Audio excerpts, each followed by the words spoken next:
Assalamualaikum warahmatullahi wabarakatuh. Salam sejahtera untuk kita semua.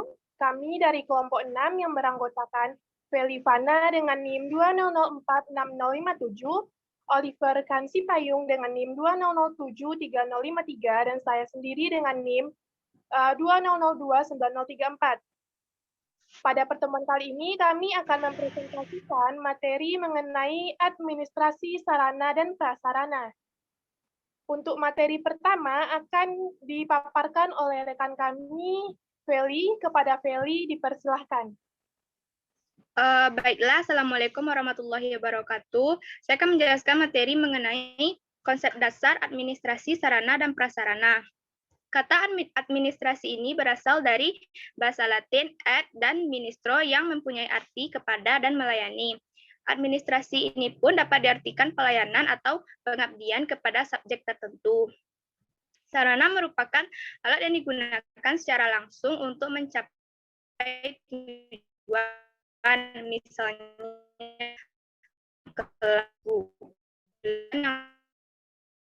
merupakan alat yang tidak langsung yang untuk mencapai tujuan dan pendidikan seperti lokasi, tempat, sekolah, lapangan olahraga.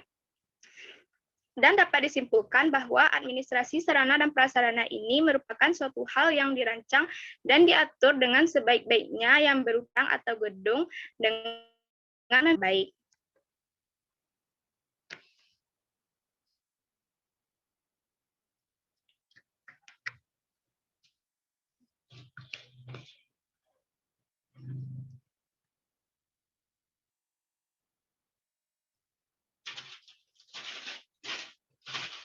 Selanjutnya yaitu proses administrasi sarana dan prasarana.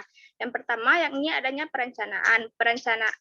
Perencanaan ini yang baik berdasarkan kebutuhan dan disesuaikan dengan tersedianya dana serta tingkat kepentingannya. Dalam penyusunan perencanaan dapat ditempuh beberapa cara, yakni seperti analisis kebutuhan, kegiatan untuk mendapatkan informasi mengenai jenis, jumlah, kualitas, sarana, dan prasarana pendidikan yang dibutuhkan oleh sekolah dengan mempertimbangkan perkembangan kebutuhan sekolah, penggantian barang-barang yang rusak, hilang, atau dihapuskan, serta keperluan persediaan barang.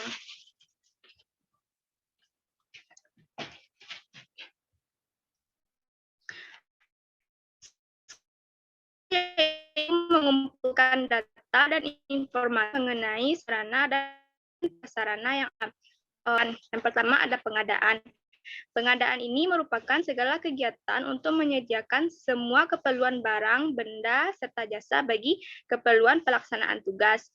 Pengadaan sarana dan prasarana pendidikan ini pun dilakukan dengan cara pengadaan tanah, dilaksanakan dengan cara membeli, menerima hibah, menerima hak, atau menukar. Pengadaan bangunan dilaksanakan dengan mendirikan bangunan baru, membeli, menyewa, menerima hibah, dan menukar. Pengadaan perabot dilakukan dengan membeli, membuat sendiri, atau menerima bantuan dari donatur. Pengadaan kendaraan untuk sekolah telah dilakukan oleh pemerintah pusat, serta pengadaan sarana pendidikan, alat pelajaran, alat peraga, media pembelajaran, dan alat kantor.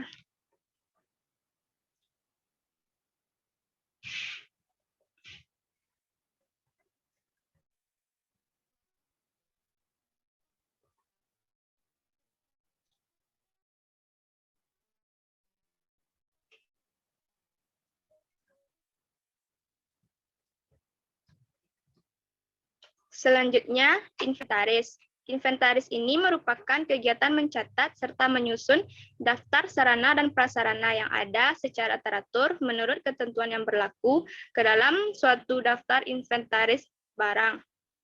Tujuan diadakan inventarisasi ini yakni terciptanya ketertiban administrasi barang, penghematan keuangan, mempermudah pemeliharaan serta pengawasan barang, dan menyediakan informasi untuk perencanaan.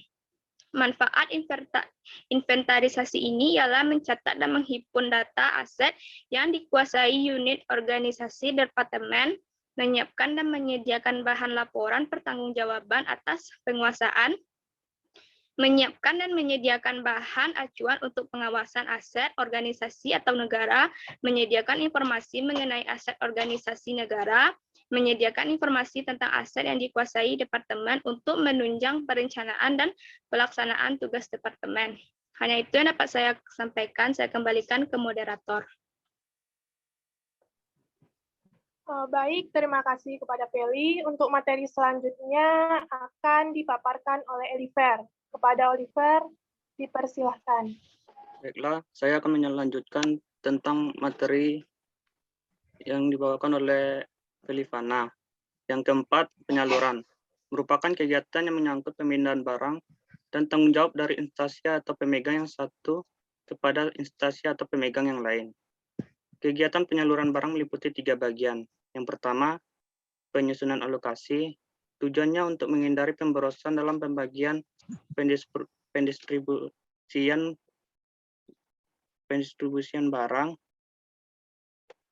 sehingga merata dan seimbang dengan kebutuhan pemakainya masing-masing. Yang kedua, pengiriman barang. Pengiriman barang dari pusat-pusat penyalur barang perlu memperhatikan beberapa hal sebagai berikut: cara pengiriman, pengemasan, pemuatan, pengangkutan, dan pembongkaran. Yang ketiga, penyerahan barang. Dalam penyerahan barang, hendaklah tidak dilupakan untuk mengisi daftar penyerahan barang, surat pengantar, faktur, tanda penyerahan barang, biaya pengiriman, dan sebagainya. Yang kelima, pemanfaatan dan pemeliharaan.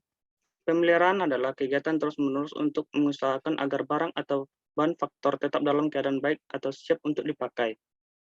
Tujuan pemeliharaan sarana dan prasarana kantor antara lain: yang A, agar barang tidak mudah rusak karena hama atau suhu cuaca. Yang B, agar barang tidak mudah hilang. Yang C, agar barang tidak kadaluarsa. Yang D, agar barang tidak mudah susut. Yang E, agar sarana dan prasarana selalu dalam keadaan bersih. Pemeliharaan sarana dan prasarana kantor dapat dilakukan dengan berbagai cara, antara lain: yang pertama, pemeliharaan berdasarkan waktu. Pemeliharaan berdasarkan waktu dibedakan lagi menjadi beberapa jenis. Yang A, pemeliharaan sehari-hari. Pemeliharaan sarana dan prasarana yang dilakukan setiap hari biasanya dilakukan oleh petugas atau karyawan yang menggunakan barang dan bertanggung jawab atas barang tersebut. Misalnya, pemeliharaan ruang kerja, mesin tik, komputer, dan mobil. Yang B, pemeliharaan berkala. Pemeliharaan berkala dilakukan menurut jangka waktu tertentu. Misalnya seminggu sekali, 2 minggu sekali, sebulan sekali, atau 2 bulan sekali. Pemeliharaan berkala dapat dilakukan untuk berbagai jenis sarana dan prasarana dan biasanya dilakukan oleh petugas yang khusus menangani pemeliharaan barang. Yang kedua, pemeliharaan berdasarkan jenis barang. Pemeliharaan jenis barang ini dibedakan lagi menjadi 2. Yang A, pemeliharaan barang bergerak. Pemeliharaan barang bergerak dapat dilakukan setiap hari maupun secara berkala. Contohnya, kendaraan bermotor, mesin, kantor, dan alat elektronik. Yang B, pemeliharaan barang tidak bergerak. Pemeliharaan barang tidak bergerak juga dapat dilakukan setiap hari atau secara berkala untuk mengetahui sampai sejauh mana kualitas barang tersebut masih dapat digunakan. Contohnya, membersihkan debu-debu yang menempel pada alat. Sebaiknya dilakukan setiap hari agar alat selalu dapat terjaga kebersihannya, juga untuk mencegah kerusakan. Yang keenam, penghapusan. Penghapusan merupakan suatu kegiatan yang bertujuan untuk mengeluarkan atau menghilangkan barang-barang milik negara dari daftar inventaris. Apabila biaya rehabilitasi barang terlalu besar, sedangkan daya pakainya terlalu singkat, maka barang tersebut lebih baik tidak dapat dipakai lagi dan dikeluarkan dari daftar inventaris. Yang ketujuh, pengawasan. Pengawasan bukan merupakan suatu pengaturan yang kaku dan akan membatasi ruang gerak masing-masing fungsi pengelolaan, tetapi merupakan koordinasi serta akselerasi bagi seluruh fungsi pengelolaan administrasi, sehingga pemborosan waktu, tenaga, dan biaya dapat dihindarkan.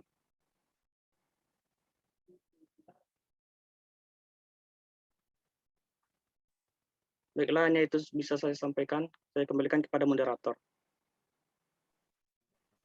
Baik, terima kasih kepada Oliver. Untuk materi selanjutnya akan saya paparkan sendiri. Selanjutnya yaitu peran guru dalam administrasi sarana dan prasarana. Adapun peran guru di sini, diantaranya yang pertama, terlibat dalam perencanaan pengadaan alat bantu pengajaran. Yang kedua, terlibat dalam pemanfaatan dan pemeliharaan alat bantu pengajaran yang digunakan guru. Yang ketiga, pengawasan dalam penggunaan alat praktek oleh siswa. Ataupun peranan guru dalam administrasi, sarana dan prasarana antara lain yaitu sebagai seorang personal administrasi pendidikan berusaha untuk menjaga sarana dan prasarana dalam proses pembelajaran dan juga harus menanamkan kepada siswa kedisiplinan dalam memakai suatu barang di sekolah serta memberikan pengawasan kepada siswa yang memakai alat-alat di sekolah.